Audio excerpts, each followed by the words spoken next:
अगर मुकद्दर का लिखा लिख दिया गया है तो फिर इसके पीछे इंसान कसूरवार क्यों है? हमारे एक उस्ताद थे बहुत अच्छे, इंटरमीडिएट की बात है, वो ये कहा करते थे, जो अल्लाह पाक ने लिख दिया है हम वो नहीं कर रहे, बल्कि जो हमने करना है अल्लाह ने वो लिख दिया है। अल्लाह पाक कुरान पाक में इरशाद फरमाते हैं, लईसा लिल इंसान इल्ला मा सा, इंसान के लिए वही कुछ है जिसके लिए वो कोशिश करता है। शाकिर शुजा आबादी एक बड़ा अच्छा शायर, शाकिर शुजा आबादी का शेर है कि नजूमी ना डरावे दे, असां को बद नसीबी दे, जदों हत्थां ते छाले पे लकीरां खुद बदलवे सन। वो लकीरें बदलने के लिए आपको हाथों पे छाले डालने पड़ते हैं। बिल्कुल। मुकद्दर इंसान अपना खुद लिखता है। अब्राहम लिंकन की हिस्ट्री पढ़ के देख लें, वो कौन था, एक चरवाहा नहीं था, अमेरिका का प्रेसिडेंट बन गया। बिल्कुल। अब मोहम्मद अली बाक्सर को देखें, मोहम्मद अली बाक्सर 10 सेकंड में बंदे को नॉकआउट करके बाहर फेंक देता है। इंटरव्यूअर उसके पास आती है, आके कहती है कि विद इन 10 सेकेंड्स तुमने कैसे कर दिया कि नॉकआउट, 10 सेकंड के अंदर बंदे को तुमने जनाब गिरा दिया।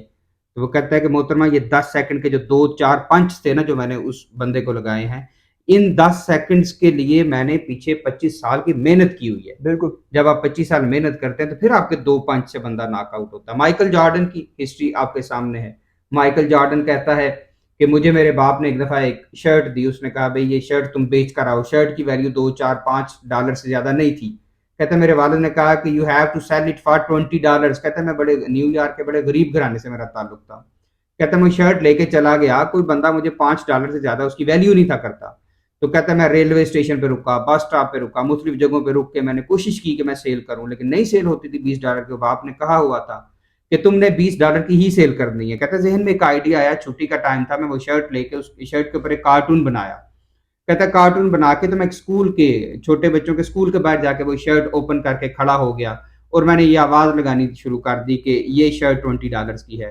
कहता है एक बच्ची अपने बाप के साथ निकली, उसे वो कार्टून पसंद आया, शर्ट पसंद नहीं आई, वो कार्टून पसंद आया। उस बच्ची ने बाप से जिद की भाई मैंने लेनी है। तो कहता उसके बाप ने मुझसे पूछा, मैंने कहा फॉर $20।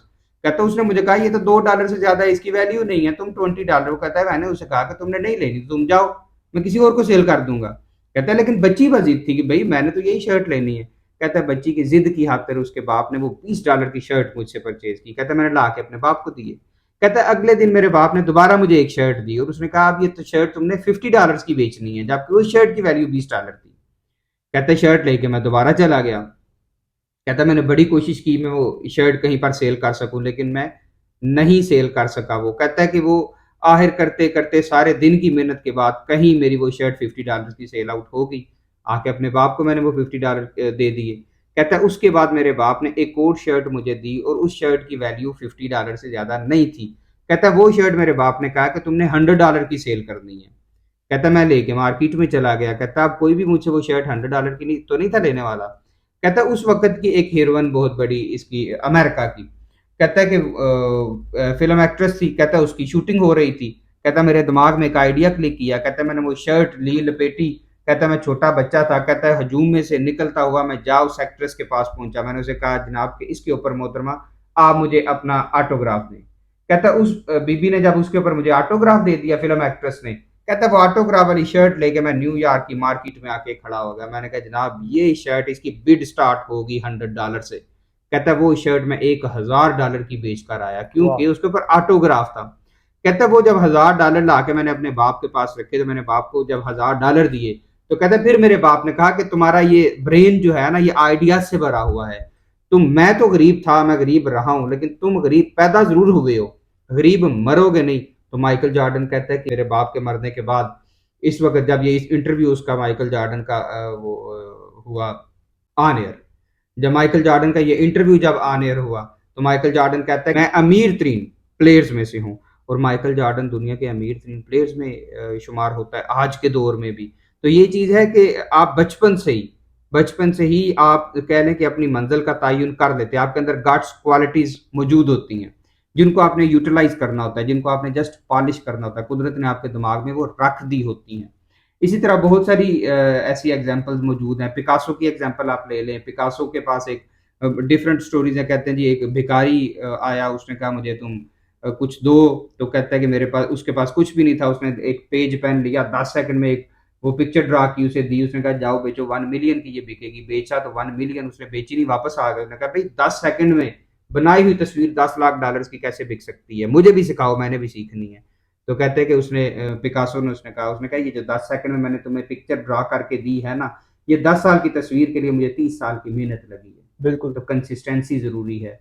तो ये चीज है कि इंसान अपना मुकद्दर खुद बनाता है, तो उसके लिए मैंने, आपने, हमारी आने वाली नस्लों ने, तमाम लोगों ने अपने अपने हिस्से की मेहनत करनी है। आप जितनी मेहनत करेंगे, जितना गुड़ डालेंगे, उतना मीठा होगा। अच्छा, आपने जिन लोगों की मुझे एग्जांपल दी है, क्या ये इस तरह के लोग हमारी जो है सोसाइटी में भी पाए जाते हैं? हमारे आज के दौर में आप एलन मस्क को देख लें, आप बिल गेट्स को देख लें, आप उसको देख लें, अलीबाबा.com का जो ओनर है जैकमा, आप जैकमा को देख लें, आप व्हाट्सएप के ओनर को देख लें। ये आज के दौर में जितने अमीर तरीन लोग हैं, मेरी और आपकी ही ये एरा गुजर रहा है ना, तो इसमें जितने आप अमीर तरीन लोग देखेंगे, आप उनकी हिस्ट्री पढ़ के देखें, वो बड़े गरीब घरों के थे। बिल्कुल। ठीक है, वो मेहनत करते करते करते आज दुनिया के अमीर तरीन लोग बन गए, बिलियंस ऑफ डॉलर्स के वो लोग मालिक बन गए। क्यों?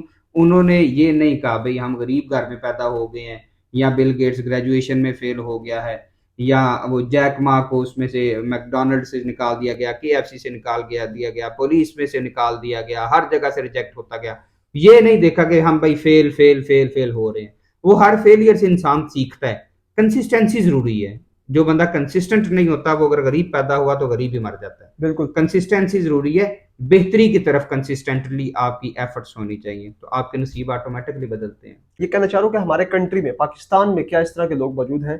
पाकिस्तान में जी बड़ी डिस्प्यूटेड सा ये क्वेश्चन, इसके ऊपर में भी लोग रेज करें। मलक रियाज को देख लें आप। मलक रियाज क्या था?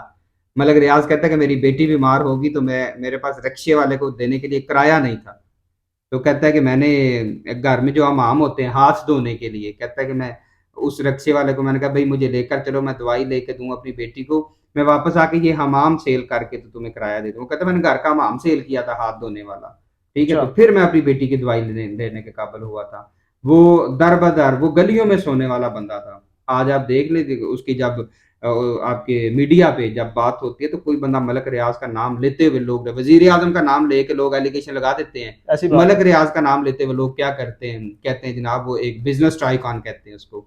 उसका नाम, वजीर आजम का नाम ले लिया जाता है, उस मलक रियाज का नाम लेने से लोग डरते हैं। तो ये आप क्या समझते हैं, ये पैसे का रोब है या क्या ये चीज़ है? पैसे का रोब तो ये उसकी यूटिलाइजेशन है, यूटिलाइजेशन ऑफ सोर्सेज है उस बंदे की, जिस तरह से उसने उसको यूटिलाइज किया है। लेकिन हम बात ये कर रहे हैं कि वो एक गुर्बत गरीब आदमी, ठीक है, पिछले 2 डेकेड उसकी मेहनत होगी या 3 डेकेड्स होगी उसकी मेहनत होगी, 2 से 3 डेकेड्स में वो देखें बंदा कहाँ से कहाँ तक पहुंच गया। बिल्कुल। आप गार्ड, एक गार्ड के चावल बड़े फेमस हैं, गार्ड की ये बैटरीज बड़ी फेमस हैं, तो उसके ओनर की आप हिस्ट्री पढ़ के देख रही है। मैं बाई सेल्फ उसकी एक मीटिंग में था, तो उसने कहा था कि भाई 2000 के राउंड अबाउट, ईयर 2000 के राउंड अबाउट, कहता जी मैं लाहौर की सड़कों के ऊपर सिमें बेचता रहा, अच्छा। मोबाइल सिम्स बेचने वाला बंदा। एशिया की चैम्बर ऑफ कॉमर्स, एशिया की जो है उसका प्रेसिडेंट या वाइस प्रेसिडेंट, किसी बहुत बड़ी पोस्ट पे वो बंदा उस वक्त मौजूद था, जो उसके लाहौर की सड़कों पे सिमें बेचने सिमें वाला था। बेचता था। तो ये चीज है कि मुकद्दर अल्लाह पाक मौका हर बंदे को देते हैं, बिल्कुल। छक्का मारने का मौका अल्लाह पाक हर बंदे को देते हैं। आपका काम क्या है कि अपने बल्ले को घुमाते रहें, कोई ना कोई बाल आपके बल्ले पे आएगी जो कि बाउंड्री से बाहर जाएगी। जब आप बल्ला गिरा के तो पवेलियन में आ जाएंगे, तो फिर तो आपका राइट ही खत्म हो गया ना, उस बाल के ऊपर, उस बिल्कुल। छक्के के ऊपर आपका राइट खत्म हो गया। आपने पिच पे खड़े रहना है, अपने बैट को आपने घुमाते रहना है, कोई ना कोई जिंदगी का छक्का ऐसा लगेगा जो आपका नाम सदियों तक जिंदा रहेगा। बिल्कुल।